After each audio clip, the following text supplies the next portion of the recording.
আসসালামু আলাইকুম এভরিওয়ান। অন্ধমের ভালোবাসা গল্পে সিজন 2 ফার্স্ট পার্ট। আর গল্প শেষে কিছু কথা বলবো, তোমরা সবাই শুনে যেও। তো চলো বেশি কথা না কইয়া গল্প শুরু করা যাক। 37 বছর বয়সে এসে আজ আমি জানতে পারলাম, যেই বাড়িতে ছোট থেকে বড় হয়েছি সেই বাড়ি আমার না।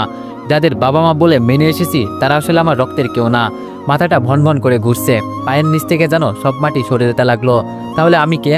কি আমার পরিচয়? বাচ্চার কান্নায় ধ্যান ভাঙলো। মাথা উঠিয়ে তাকাতেই দেখি রিয়া ছলছল চোখে আমার দিকে তাকিয়ে আছে। লজ্জায় চোখ নামিয়ে নিলাম। কি বা বলবো তাকে, কি বা বলার আছে আমার? বাবার দিকে তাকাতেই তিনি মাথা নিচু করে আছেন। তার মানে ভাইয়ের বলা প্রত্যেকটা কথা অক্ষরে অক্ষরে সত্যি। কাতর হয়ে বাবার পায়ে গিয়ে পড়লাম, জানতে চাইলাম আমার বাবা মাকে। তিনি আমার হাত ধরে নিচ থেকে উঠিয়ে বিষণ্ণ স্বরে বললেন, আমরাই তোর বাবা মা, আমরাই তোর অভিভাবক, তোর আপনজন। তুই ওদের কথায় কান দিস না। ছোট ভাই মৃদুল মুখ বাঁকিয়ে বলল, ছেলের জন্য আধিক্যতা দেখলে বাঁচি না। ও তো আধিক্যতা না করে ওকে বাড়ি থেকে বিদায় করো বাবা। ও আমাদের কেউ না, আমরাই তোমার রক্তের সন্তান। শুধু শুধু সম্পত্তির ভাগ বসানো আমরা মেনে নিব না। এর মধ্যে সুরাইয়া ছোট বোন, ও বলল, তোমার জামাই ব্যবসা করবে, অনেক টাকা লাগবে, এমনিতেই টাকায় কম পড়ে যাবে।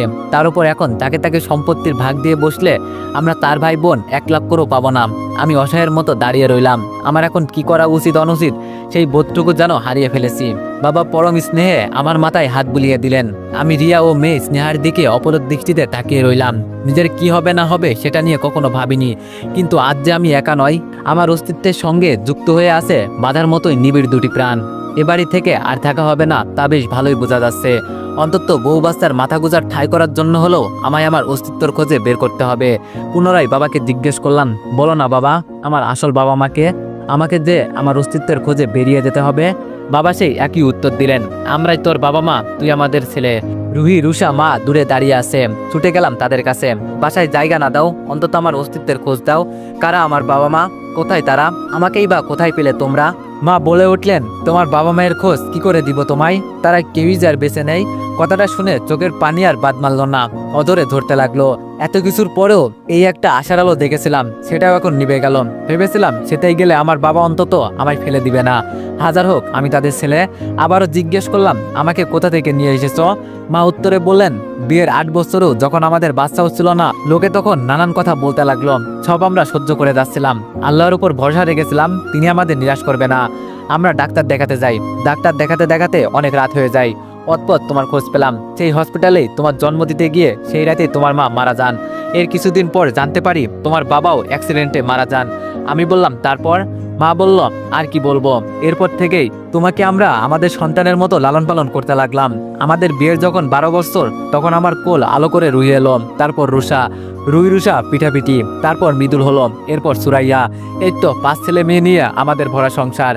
ওয়ানেক্সের সবচেয়ে বিশ্বস্ত বুকমেকার, যা পিএইচডি এবং সিরিয়া অ্যাপের অফিসিয়াল পার্টনার। এই অ্যাপসে আপনি cricket, football, tennis live match দেখতে এবং তাদের স্কোর ভবিষ্যৎবাণী করে সহজেই অর্থ উপার্জন করতে পারবেন। সেই সাথে BMW গাড়ি, আইফোন, ল্যাপটপ এবং আরও অনেক নগদ পুরস্কার জেতারও সুযোগ রয়েছে। এই অ্যাপটিতে আপনি class, crystal, under and over 21 ইত্যাদি গেম খেলে সহজেই আয় করতে পারবেন। আপনি বিকাশ, নগদ, রকেট ব্যাংক, ক্রিপ্টো, পেপল এবং অন্যান্য সহজ পদ্ধতির মাধ্যমে সহজেই আপনার ডেটা টাকা তুলতে পারবেন। এখানে আপনি 24 ঘন্টায় 7 দিন গ্রাহক সহায়তা পাবেন। তাই এখনই পিন কমেন্টের লিঙ্ক ব্যবহার করে রেজিস্ট্রেশন করুন, অথবা গুগলে ওয়ানেক্স সার্চ লিখে রেজিস্ট্রেশন করুন। আর হ্যাঁ, রেজিস্ট্রেশনের সময় আমার প্রোমো কোড VODA7 ব্যবহার করে প্রথমবার ডিপোজিটে 20,000 টাকা পর্যন্ত পান। তাচ্ছিলের হাসি দিয়ে বললাম, অতঃপর আজ আমি জানতে পারলাম আমি তোমাদের সন্তানই না। তোমাদের 4 ছেলে মেয়ে, আমি তোমাদের কেউই না। জানো মা, আমার কাছে সবকিছু স্বপ্নের মতো লাগছে। আমি খুব করে চেষ্টা করছি ঘুম থেকে জেগে উঠে এই স্বপ্ন ভেঙে দিতে। এই স্বপ্ন খুব ভয়ঙ্কর, আমি নিতে পারছি না। আমার বুকের ভেতরটা ভারী হয়ে আসছে, যেন কেউ বুকের মাঝখানে পাথর চাপা দিয়ে রেখেছে। বলো না মা, এতক্ষণ যা বললে তা কেবলই কল্পনা ছিল, আমি সেটা দুঃস্বপ্ন বলে চালিয়ে নিব।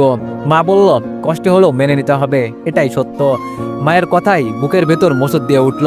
এই বুঝি কলিজাটা ছিঁড়ে যায়। মৃদুল বলল, উফ মা, ওকে বলো এই আজারা পেঁচাল না করতে। সম্পত্তির ভাগ নেওয়ার জন্য নতুন নাটক শুরু করে দিয়েছে। রুষা বলল, হ্যাঁ, সম্পত্তির ভাগ কেউই ছাড়তে চায় না। খাইয়ে পড়িয়ে যে মা বাবা এত বড় করেছে, তাতেও তার হচ্ছে না। কৃতজ্ঞতা বোধটুকু নেই। আমি শুধু ড্যাব ড্যাব চোখে ভাই বোনদের দেখছি। আজ যারা অনায়াসে বলছে আমি তাদের কেউ না, একসময় তারাই আমি ছাড়া কিছুই বুঝতো না। আমি ছাড়া জানো গোটা বাড়ি অচল। ভাগ্যিস আর সম্পত্তির ভাগাভাগির কথা উঠেছে, না হলে কখনো জানতেই পারতাম না তাদের জন্য আমি এত কিছু করেছি। তারা আমার কেউ না। সত্যি তো, তারা যে আমার বড় করেছে তার তুলনায় আমি যা করেছি তা খুবই তুচ্ছ। আমাকে তুচ্ছ তাচ্ছিল্য করে কথা বলল। রিয়ার শরীরে কাটার মতো বিঁধল। এলোমেলো পায়ে আমার পাশে এসে দাঁড়ালো সে। রিয়া বলল, এখানে আর থাকতে হবে না, চলে আসুন আপনি। আমি তাকে জিজ্ঞেস করলাম, কোথায় যাব আমরা? আমার যে আর যাওয়ার জায়গা নেই। রিয়া বলল, আগেই নরক থেকে বেরিয়ে আসুন, তারপর ভাবছি কোথায় যাওয়া যায়। কথাগুলো বলেই রিয়া এক কাপড়ে আমাকেও স্নেহাকে নিয়ে বেরিয়ে এলো। আমি পিছন ফিরে আর কয়েকবার বাড়ির দিকে তাকালাম। এই ইট পাথরের বাড়িটাতে আমার 37টা বছর কেটেছে। এখানে আমার শৈশব কৈশোরের স্মৃতি জড়ানো। কিভাবে ভুলে যাব আমি এই বাড়ি? কিভাবে ভুলে থাকবো এই বাড়ির প্রত্যেকটা মানুষকে? রিয়াকে জিজ্ঞেস করলাম, কোথায় যাচ্ছি আমরা? উত্তরে সে বলল, আমার বাপের বাড়ি। আমি বললাম, খালি হাতে যাব? রিয়া বলল, তো এখন ভরা হাত কোথায় পাবেন? একটা পয়সাও তো আমাদের হাতে নেই। রিয়ার কথায় লজ্জায় পড়ে গেলাম। খালি হাতে শ্বশুর বাড়ি যেতে সংকুচিত বোধ করলাম। বিয়ের 2 বছরে কখনো খালি হাতে শ্বশুর বাড়ি যাইনি। যখন গিয়েছি 2 হাত ভরে বাজার সদাই করে নিয়ে গিয়েছি। রিয়া আমাকে স্বাভাবিক করার জন্য বলল, আপনার যখন টাকা হবে তখন আবার 2 হাত ভরে বাজার সদাই করে পুষিয়ে নিবেন, আপাতত চলেন। কি একটা অস্বস্তির মধ্যে পড়ে গেলাম আমি। না গিয়ে উপায় নেই। বাচ্চা মেয়েটাও এখনো না খেয়ে আছে। রিয়াও তো কিছু খায়নি। তাদের দিয়ে কিছু কিনে খাওয়াবো সেই সামর্থ্য আজ আমার নেই। পরক্ষণে মনে পড়লো, আমি যদি আজ ওই বাড়ির ছেলে হতাম তাহলে কি তারা পারতো আমাকে বের করে দিতে? উনি যদি সত্যি আমার মা হতেন তাহলে যখন বেরিয়ে আসছিলাম তখন পেছন থেকে ঝাপটে ধরতেন। অথচ আফসোস, উনি একবারও ডাকলেন না। ধ্যান ভাঙলো রিয়ার ডাকে। রিয়া বলল, কি হলো, দাঁড়িয়ে রইলে যে? আমি বললাম, চলো। সকাল গড়িয়ে দুপুর। পথের মধ্যে মেয়েটা কেঁদে উঠল। খুব খিদে পেয়েছে বোধহয়। পকেটে ছিল অল্প কিছু টাকা, যা দিয়ে বাকিটা পর যাওয়ার জন্য একটা রিক্সা ভাড়া করলাম। যতই রিয়াদের বাড়ির দিকে আগাচ্ছি ততই বুকটা ধকধক করে উঠছে। ওই বাড়ি যাওয়ার পর কি জানি কি হয়। তবে আর যাই করুক, আমাদের কোনো অসম্মান করবে না, এটা বেশ ভালো করেই জানি। আমার শ্বশুর বাড়ির সকলেই খুব ভালো নমনীয় মন মানসিকতার মানুষ। তারা প্রত্যেকে আমাকে খুব ভালোবাসে। তারা নিশ্চয়ই তাদের মেয়ের জামাইকে ফেলে দিবে না। এখন তারাই আমার সবচেয়ে কাছের মানুষ। তারাই আমার শেষ ভরসা। কিছু সময়ের মধ্যে গন্তব্যে পৌঁছালাম। বড় ভাবি দেখেই জিজ্ঞেস করলেন, কিরে রিয়া, হঠাৎ করে চলে এলি যে? বলে কে আসবি না? একা আসলে সে না হয় আলাদা কথা ছিল, জামাইকে যখন সাথে নিয়ে এসেছিস তখন আগে জানালে পারতি। মেজভাবি বললেন, এবার দেখি তুই রিক্সা করে এলি যে, জামাইয়ের সব টাকা কি শেষ? মেজভাবির কথায় মুখ টেপে হাসলেন বড় ভাবি। শাশুড়ি ঝাড়ি দিয়ে বললেন, দুপুরের সময় এখন, মেয়ে জামাই এসেছে, যাও তাড়াতাড়ি রান্না বসাও। শাশুড়ি আহ্লাদ করে কাছে টেনে নিলেন স্নেহাকে। অহনা কাঁদো কাঁদো স্বরে বলল, এত ব্যতিব্যস্ত হতে হবে না, আমরা ওই বাড়ি থেকে একেবারেই চলে এসেছি, বেশ কয়েকদিন থাকবো এখানে। কথাটা শোনা মাত্রই বড় ভাবির মুখ মলিন হয়ে এলো। মেজ ভাবি রান্নাঘরের দিকে পা বাড়ালো। 2 কদম গিয়ে সেখানেই থেমে গেলেন। শাশুড়ি আমাকে একটি রুমে বসতে দিয়ে অন্য আরেকটি রুমে রিয়াকে নিয়ে গেলেন। আসার প্রায় 2 ঘন্টা হয়ে গেছে। আজ আর কপালে নাস্তা জোটেনি। অন্যান্য দিন আসা মাত্রই নাস্তার বাহার বয়ে যেত। হুট করে আসায় হয়তো একটু ঝামেলায় পড়ে গেছেন ওনারা। কিন্তু আশ্চর্যের বিষয় হলো, এই 2 ঘন্টায় রিয়া একবারের জন্য আমার কাছে আসেনি। বসতে বসতে বোরিং লাগছিল, তাই একটু হাঁটাহাঁটি করতে বের হলাম। বাসার কর্নার ঘেঁষতেই কানে এলো এক আবছা শব্দ। কানের কাছে ভেসে আসছে ফিসফিসানি সুর। শাশুড়ি রিয়াকে বোঝাচ্ছেন, দীপুকে ছেড়ে দে। এইসব লোক জানাজানি হলে আমাদের মান সম্মান থাকবে না। আমরা তোর ভালো চাই, তোকে আবার বিয়ে দিব, আরো ভালো ঘর, আরো ভালো ছেলে দেখে, ভালো করে খোঁজখবর নিয়ে বিয়ে দিব। এবার আর কোনো ভুল হবে না। স্নেহাকেও আমরা দেখে শুনে রাখবো, অনেক আদর যত্ন করে বড় করব। রিয়া বলল, মা কি বলছো এইসব তুমি? যেই মানুষটা সুসময়ে পাশে থেকেছি তার দুঃসময়কে সঙ্গ না দিয়ে কিভাবে মুখ ফিরিয়ে নিই? সম্পর্কের প্রতিটা দিন যে সুখবর দিয়ে শুরু হবে এমনটা তো নয়। পুনরায় শাশুড়ি বোঝাতে লাগলো, রিয়া, জীবন শুধু আবেগ দিয়ে চলে না, সময় সবকিছু বদলে দেয়। যাকে তুমি একদিন ভরসা বলতে সে আজ নিজেই ভঙ্গুর। আমি চাই না তুমি কষ্টে থাকো, তোমার ভবিষ্যৎ যেন আলোয় ভরে ওঠে। মা হিসাবে এটা চাওয়া কি আমার অপরাধ? দেখো রিয়া, তুমি আমার একটা মাত্র মেয়ে, তোমার কষ্ট কখনোই আমি সহ্য করতে পারবো না। রিয়া শান্ত কণ্ঠে বলল, মা তুমি যা বলছো আমি বুঝতে পারছি। সম্পর্ক মানে একসাথে পথ চলা। ভালো সময়ে যেমন পাশে ছিলাম, খারাপ সময়েও একইভাবে পাশে থাকা উচিত। একটা সংসারে যে শুধু সুখ শান্তি বিরাজমান থাকবে এমনটা নয়। গল্পের এক একটা পাতায় যেমন সুখ দুঃখ আবেগ অভাবের ছোঁয়া থাকে, তেমনি মানুষের জীবনে এক এক সময় এক এক পরিস্থিতির সৃষ্টি হয়। শাশুড়ি দুঃখ মিশ্রিত স্বরে আবার বললেন, দেখো দীপু গত 6 মাস থেকে বেকার। আমরা এটা নিয়ে কিচ্ছু বলিনি, কারণ আমরা ভেবেছি আজ না হোক কাল কিছু একটা করবে। তাছাড়া বাবার টাকা পয়সা আছে, তা দিয়ে ভালো একটা ব্যবসা করতে পারবে। কিন্তু এখন তো সেটাও নেই রিয়া। আবেগ দিয়ে জীবন চলে না, তোমার নিজের কথা ভাবতে হবে, স্নেহের কথা ভাবতে হবে। যে ছেলের বাড়িঘর নেই আর রোজগার নেই, সে কিভাবে তার স্ত্রী সন্তানকে ভালো রাখবে? পা থরথর করে কাঁপতে লাগলো। সেখানে আর দাঁড়িয়ে থাকতে ইচ্ছে হলো না। পুনরায় রুমে অবস্থান করলাম। খাটে শুয়ে চোখ দুটো একত্রিত করার চেষ্টা করলাম। না চাইতেই চোখের সামনে আমার অতীত ভেসে উঠল।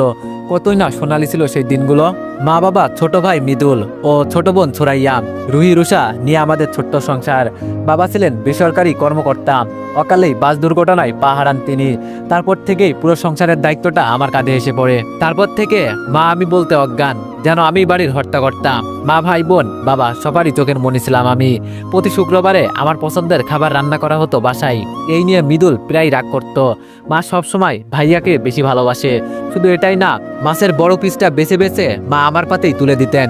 মাছের মাথা, মুরগির লেগ পিস এগুলো সবসময় আমার পাতেই পড়তো। কিন্তু ছোট ভাই বোন রেখে এইসব ভারী খাবার কি আমার গলা দিয়ে নামে? সেগুলো আমি না খেয়ে এক একদিন এক একজনকে দিয়ে দিতাম। এভাবেই দিন যাচ্ছিল। হঠাৎ ছোট ভাই বিয়ে করে ঘরে বউ নিয়ে এলো। মা মেনে নিলেন না।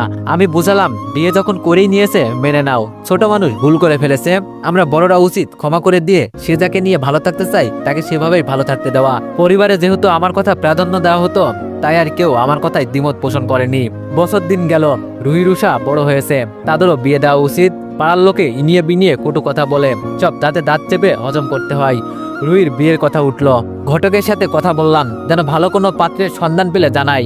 যাক, ঘটনা সংক্ষেপে বলি, কেটে গেল কয়েক বছর। আল্লাহর রহমতে ভালো করেই ভাই বোন সবারই বিয়ে দিয়েছি। ইতিমধ্যে ছোট ভাই মৃদুলও লেখাপড়া শেষ করে চাকরি খুঁজতে ব্যস্ত। বাচ্চা কাচ্চা নেই। পারমিতাকে, মৃদুলের স্ত্রী, আমি নিজের ছোট বোনের মতোই ভালোবাসি। হাস্যকর হলো সত্যি, তার খরচও আমি বহন করি। বিয়ে করলাম। রিয়া ছিল মায়ের চোখের মণি। বৌমা কম, মেয়েই ভাবতেন বেশি। সংসারের সুখের অভাব ছিল না। মায়ের কাছে ভালো ছেলে, ভাই বোনের কাছে ভালো ভাই, স্ত্রীর কাছে একজন আদর্শ স্বামী, শ্বশুর বাড়ি আদরের জামাই। ব্যাস, আর কি চাই জীবনে? মাস শেষে বেতনের অর্ধেক টাকা মায়ের হাতে তুলে দিতাম। এই পরিবার, এই মানুষজন, এরাই তো আমার সব। আমার কোনো বন্ধু বান্ধব ছিল না। আমার বন্ধু বান্ধব সবকিছুতেই আমার পরিবার। সন্ধ্যা হলে সবাই মিলে চায়ের আসর জমানো হতো। আজও তার ব্যতিক্রম নাই। সবাই বসে আড্ডা দিচ্ছি। ইতিমধ্যে শাশুড়ি কল করেছে। ফোন রিসিভ করে কানে লাগাতে শাশুড়ি বাবাজি বলে ডেকে উঠলেন। কতদিন হয়ে গেল, তুমি আসো না বাবাজি। আমাদের তুমি পর ভাবো বুঝি? আমি কিন্তু তোমাকে নিজের ছেলের মতোই দেখি। রিয়াকে নিয়ে কালই চলে আসো। আমি মুচকে হেসে বললাম, সেই সময় আর কই মা, অফিসের কাজের চাপে আত্মীয় স্বজনের প্রায় ভুলতেই বসেছি। কারোর সাথেই কথা হয় না, দেখা হয় না। ওই তো আপনাদের ওইখানে যাবো যাবো করেও আর যাওয়া হচ্ছে না। শাশুড়ি বলল, তার মানে তুমি আসবা না বাবাজি? আমি বললাম, সময় পেলে আসবো মা। হঠাৎ একদিন দেখবেন আমি আপনাদের বাসায় হাজির। কথাগুলো শুনে হাসলেন আমার শাশুড়ি। অতপর আমি ভালো মন্দ খোঁজখবর নিয়ে কল কেটে দিলাম। 3 মাস হয়ে গেছে শ্বশুর বাড়ি যাওয়া হয়নি। শাশুড়ি আমার বেশ রেগে আছেন। তাও না হয় শুক্রবারে যাওয়া যেত, কিন্তু ওখানে গেলে ওনারা ছাড়তেই চান না। ওনাদের জোরাদড়িতে কমসে কম 2-3 দিন তো থাকতেই হয়, তাই আর যাওয়া হয়নি। বাড়ি যেতেই বউ রাগ করে নাক মুখ ফুলিয়ে আসে। মাকে এর কারণ জিজ্ঞেস করলাম। মা বলল, বাপের বাড়ি যাবে। কি আর করার, বউকে তো খুশি করতেই হবে। বললাম, যাবো, তবে একটা শর্ত আছে, আমরা কিন্তু কালকেই চলে আসবো। বউ আমার খুশিতে গদগদ হয়ে বলল, ঠিক আছে ঠিক আছে। মা নিজের হাতে রিয়াকে সাজিয়ে দিলেন। আমার মা এমনই, রিয়াকে খুব ভালোবাসেন। রিয়াকে কাজল পরিয়ে বললেন, কারণ নজর না লাগুক। রেডি হয়ে বেরিয়ে পড়লাম দুইজন। মা পিছন থেকে বলে উঠলেন, সাবধানে যাস, শ্বশুর বাড়ি কি খালি হাতে যাওয়া যায়? তার উপর এতদিন পর যাচ্ছি। মিষ্টি ফলমূল বাজার সদাই করলাম। রিয়া রাগ দেখিয়ে বলল, এত কিছু নেওয়ার কি দরকার ছিল? বললাম, বাড়ির একমাত্র জামাই বলে কথা, তাছাড়া ওটাও তো আমারই বাড়ি। একদিন না হয় নিজের বাড়ির জন্য নিজের পছন্দের বাজার সদাই করলাম। বউয়ের চোখে আনন্দের জল নেমে আসলো। আহ্লাদি স্বরে বলল, ভাগ্য করে এমন জামাই পেয়েছি। হঠাৎ আমাদের উপস্থিতি দেখেই শাশুড়ি ব্যস্ত হয়ে পড়েছেন, কোথায় বসতে দিবেন, কোথায় খেতে দিবেন। রিয়ার দুই ভাবি হরেক রকমের রান্না করতে ব্যস্ত। শ্বশুর বাড়ির আদর আপ্যায়ন কার না ভালো লাগে? তাদের হাবভাব দেখে মনে হচ্ছে আমাকে মাথায় তুলে রাখতে পারলেই বাসে। রাতে খেতে বসে দ্বিধায় পড়ে গেলাম, কি রেখে কি খাবো ভেবে পাচ্ছি না। তার উপর শাশুড়ি আমার পাতে এটা ওটা দিয়েই চলেছেন, যেন সব খাবার আমাকে একা খাওয়াতে পারলেই বাসে। রাতে ঘুমানোর জন্য সব থেকে সুন্দর রুমটা আমায় দেওয়া হলো। আপনারা কি ভাবছেন একদিনের জন্য থাকতে এসেছি তাই এমন করছে? না, আমি মাসখানেক থাকলেও এরা আমার ঠিক এভাবেই যত্ন আত্মি করবে। পরের দিন বাড়ির দিকে রওনা দিলাম। ওনারা আসতে দিচ্ছে না, এরকম জোর করে আসতে হয়েছে আমাদের।